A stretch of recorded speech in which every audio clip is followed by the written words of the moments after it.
one. Yeah.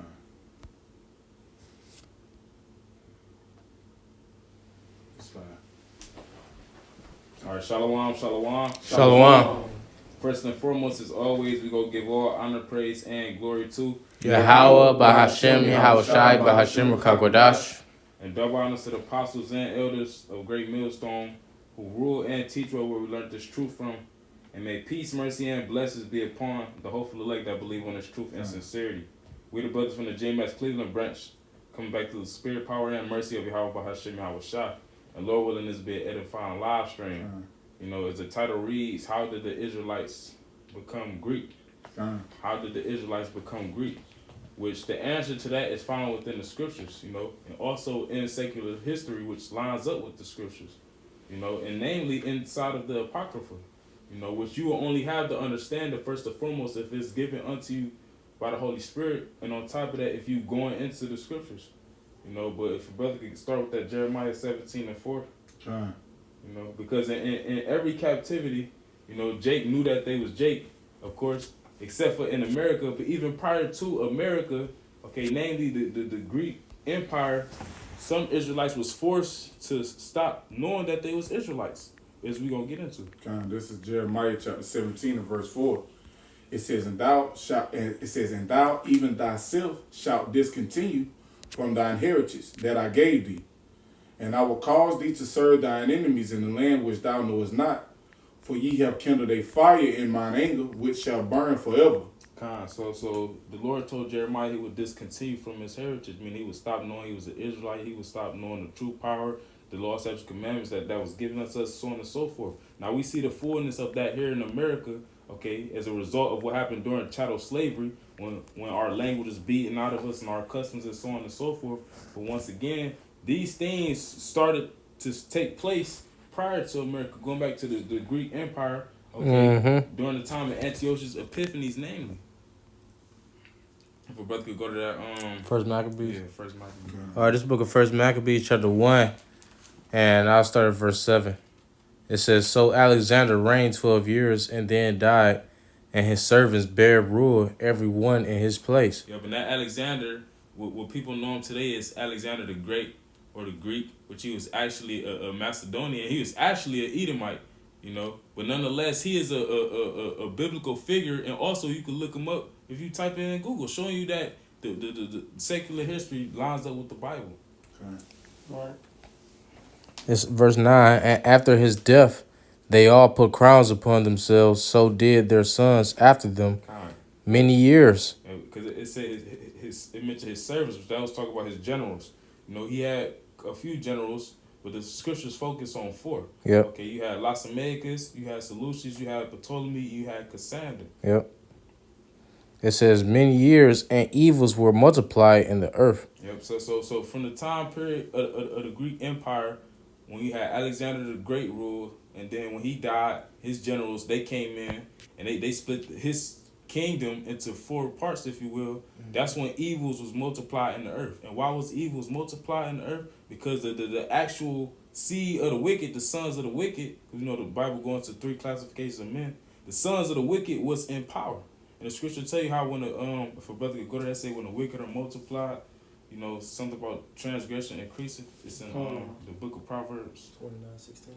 Right. Because the main tool that it really even focuses on with the whole Alexander, you know, and his those who he gave power to, the main 4, you had 2 out of 4 that the scriptures really put focus on, which is the Ptolemaic Empire and the Seleucid Empire. You read Daniel 11, it goes into the different wars, you know, that those 2 empires had with one another, and the different little acts that took place, you know, with the between the Edomite families. So even in between those 2, you know, empires alone, the different atrocities and wickedness that took place just for power, you know, just to obtain power. You know, the scriptures show you that. And those wars is classified as the 6 Syrian wars, you know, which, like you said, took place between Ptolemy, his empire, the Ptolemaic Empire, and Seleucus and his empire. You know, the Seleucid Empire, the king of the north and the king of the south. What got that in Proverbs? I got it. This is Proverbs chapter 29, verse 16. When the wicked are multiplied, transgression increases. You see, when the wicked are multiplied, when they come into power, they get a chance to rule and force they ways. Okay, transgression increaseth. Another word for transgression is sin, which is synonymous with rebelliousness against the Most High, and that's evil. That's wickedness. So that's why it said, so did their sons after them many years, and evils were multiplied in the earth. Because from that point on, you had the wicked ruling, and they was pushing forth the vibration of transgressing the laws, statutes, and commandments. God. But the righteous shall see their fall. Yep, and you had, a righteous remnant during that time, that was able to see the downfall of Antiochus Epiphanes, to see his death. And you're going to have righteous in this time that's going to see the downfall of the Greeks today, of the Romans today, the Edomites today. But you go back to that First Maccabees and brothers ain't got enough. No, you definitely got to keep going to that. First Maccabees chapter 1 verse 10. And there came out of them a wicked root, Antiochus, surnamed Epiphanes. Yeah, which Antiochus, he came from the Seleucid. Right. You know, from Seleucus, the Seleucid Empire. And if I'm not mistaken, that's the eighth. The fourth. Fourth. The fourth. Okay. It says Epiphanes, son of Antiochus the king, Which that's Antiochus the third, of course, also known as Antiochus the Great. who had been an hostage at Rome. And he Going into that secular history of Daniel, the 11th chapter, which you mentioned, like the 16 wars, because he was taken as a hostage for not paying, not paying the Romans. Yeah, kind of. Which you can look it up. Like it says, Lazo's secular history is known as the Treaty of Apamea. Mm-hmm. You know, which it caused the reigning Seleucid king for his son to be a hostage to the Roman Empire. Yep. And that's a cut to those who don't believe that the Apocrypha is canon, because it's letting you know what lines up with history when you look it up on Google or Wikipedia, man. Yep. Go ahead. it says, and he reigned in the 137th year of the kingdom of the Greeks. And this right here was actually, if we're about to go to Daniel, the 8th chapter, you know, we're talking about the he-goat, and then we're going to jump down, because this was actually prophesied to happen. You know, also show you that the scriptures is alive. And before you grab that, somebody go to Isaiah 34, I think it's 16. You know, they said no one of these shall fail, because everything that's written in the scriptures, is quick. You know, meaning it's alive. Some things took place already. Some things are happening now, and some things gonna take place in the future. It's Isaiah chapter 34, verse 16. It says, "Seek ye out of the book of the Lord, and read." What's the book of the Lord? The Holy Bible. Holy means separate, and Bible meaning books. Okay, the books that was set apart from all the other wayward books and doctrines out there. This is what you're supposed to be focused on. What's written within here. You got it. No one of these shall fail, none shall want her mate. He said, "No one of these shall fail." Talk about what? The prophecies. Everything that's written within the scriptures is going to eventually happen if it hasn't happened already. That's why Yahushua said, he said, "Heaven and earth shall pass away, but all my words shall be fulfilled," roughly paraphrasing. It says, "For my mouth it hath commanded, and his spirit it hath gathered them." You see, because the mouth, the spirit of the Lord is behind all of this. It's behind the visions that the prophet saw, and it's also behind the prophecies themselves being fulfilled upon the planet Earth. This Daniel chapter 8 and verse 8. It says, "Therefore the he-goat waxed very great, and when he was strong, the great horn was broken, and for it came up four notable ones towards the four winds of heaven." Yeah, which that he-goat is dealing with the Grecian Empire. You know, it said it waxed great, you know, and when it was strong, talk about at the height of Alexander ruling, okay? Because when you read the First Maccabees, the first chapter, they talk about how the earth was quiet before him, okay? Which that's, after he didn't conquer all that land, said, they tell you that he was conquered so much, and then once he got to the end of his conquering, he started to cry because he couldn't conquer no more. Yeah. So at that point, that's when he died, you know? And then that's when his kingdom was divided or parted unto his servants, his generals. Yeah, and just adding to you that horn also represents power. Yeah. Con. You got it. You got it. Con. It says, you want to keep reading? Yeah, con. This verse 9. It says, and out of one of So them. I can read verse 8 again. Con. Daniel 8 and 8. It says, therefore the he-goat waxed very great, and when he was strong, the great horn was broken, and for it came up 4 notable ones towards the 4 winds of heaven. Yeah, but the 4 notable ones is talking about his 4 generals, Right. which links up with the 4 wings in Daniel the 7th chapter. And that proves, again, that the Bible and the Apocrypha are canon. They go hand in hand because this is literally a precept to what we just read in 1 Maccabees 1. Con. And it reads, it says, and out of one of them came forth a little horn, which waxed exceeding great. Yeah, which this little horn right here is not the same as the little horn in Daniel the 7th chapter. This little horn is to talk about the wicked root that we read about in 1 Maccabees the 1st chapter. Okay, namely Antiochus Epiphanes the 4th. Yep. Mm-hmm. It's just a title, so to speak. Kind He said he gave him that title also, a wicked root, but it's both referring to Antiochus the 4th, Epiphanes. Con. It says, wax exceeding great toward the south and toward the east and toward the pleasant land.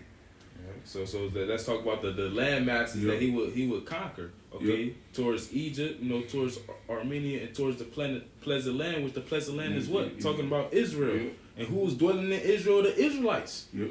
And we're gonna get into what he did during him waxing great.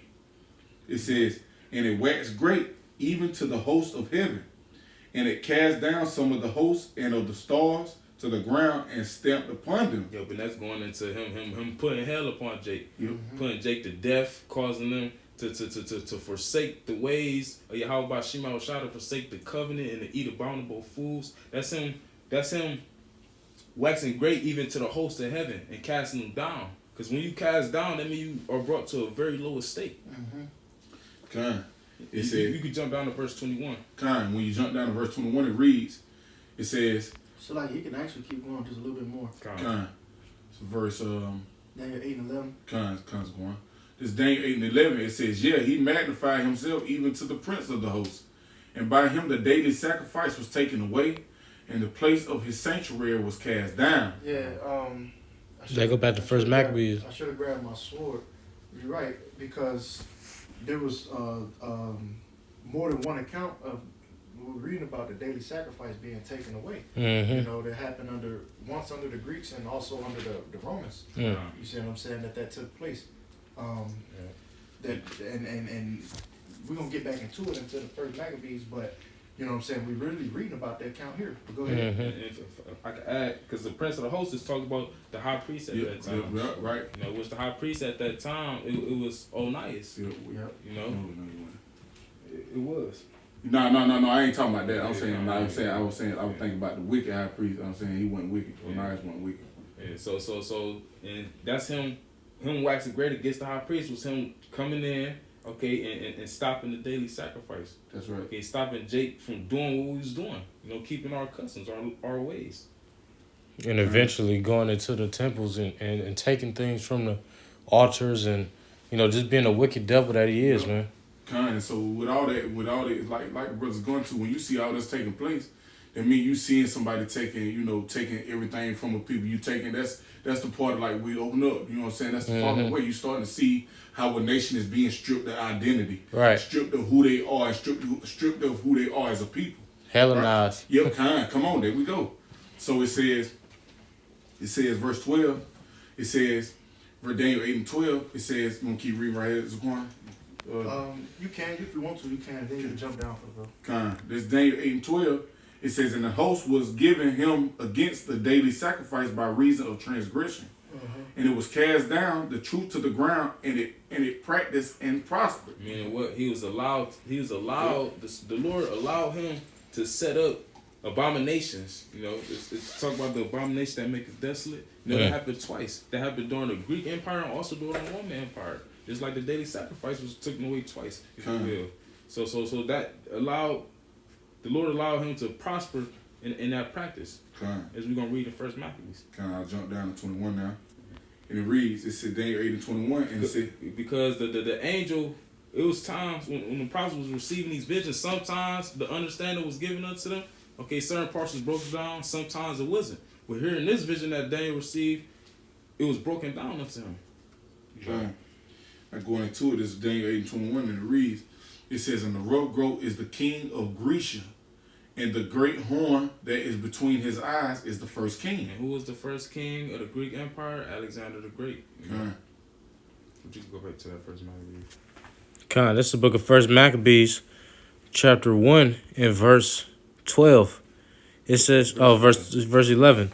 It says, in those days when they're out of Israel wicked men, in those days when out of Israel wicked men who persuaded many, saying, let us go and make a covenant with the heathen that are round about us. For since we departed from them, we have had much sorrow. And if a brother want to hold Isaiah 9 and 16.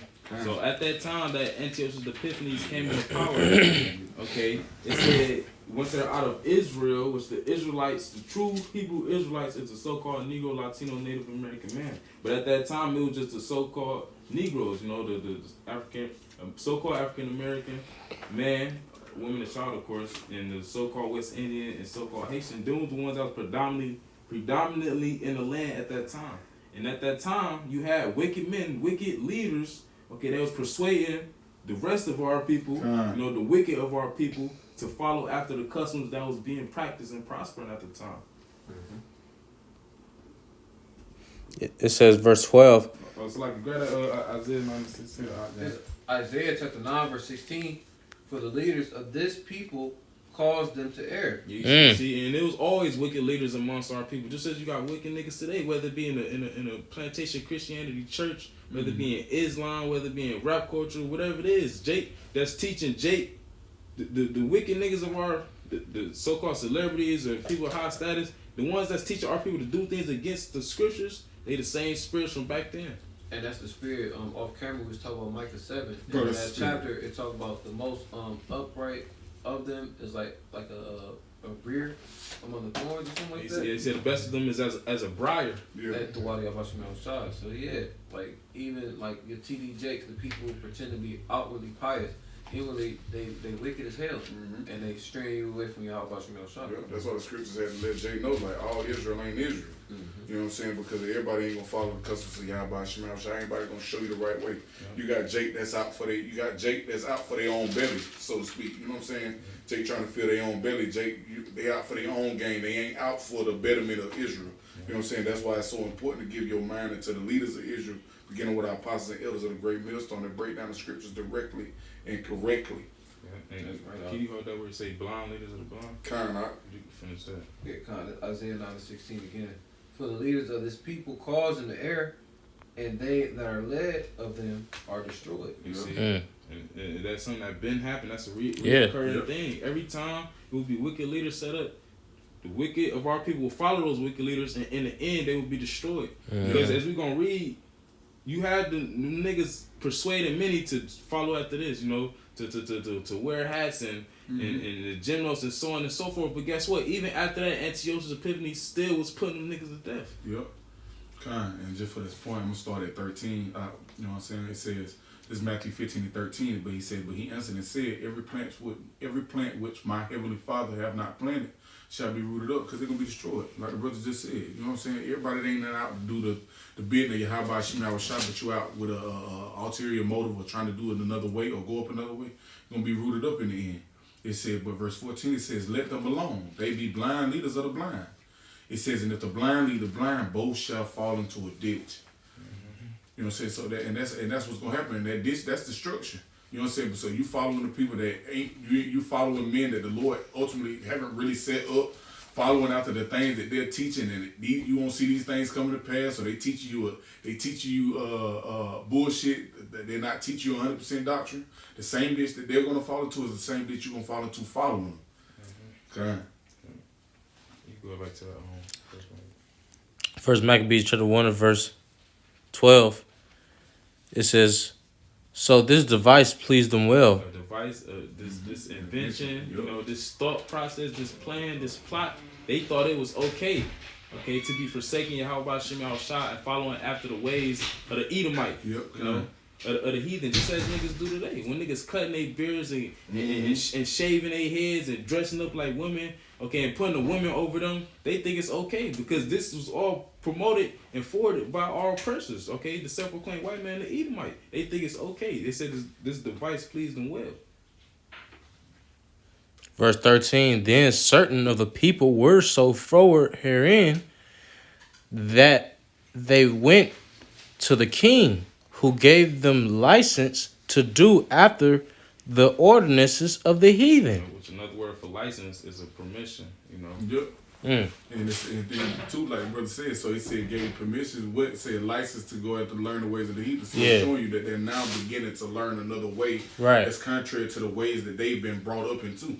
And that's how you know that it's talking about the heathen, because like just how Esau do today, like if you got a factory or some type of workforce, you got to have the inspectors come through and make sure this ain't dirty or ain't you know what I'm saying. So Esau, he always, he licensed the Israelites to be able to do those things.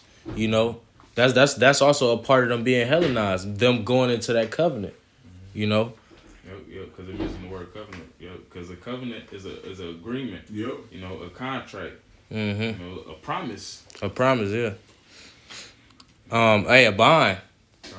It says verse 13, right? 14. It says, whereupon they built a place of exercise at Jerusalem, right? Going back to that word gymnasium. When you go into that word, it means to be naked. You know, and once again, referencing, you got to reference it to, this empire, this current empire, Right, that's why, adding to the brother's point, it's important to understand concepts like regeneration.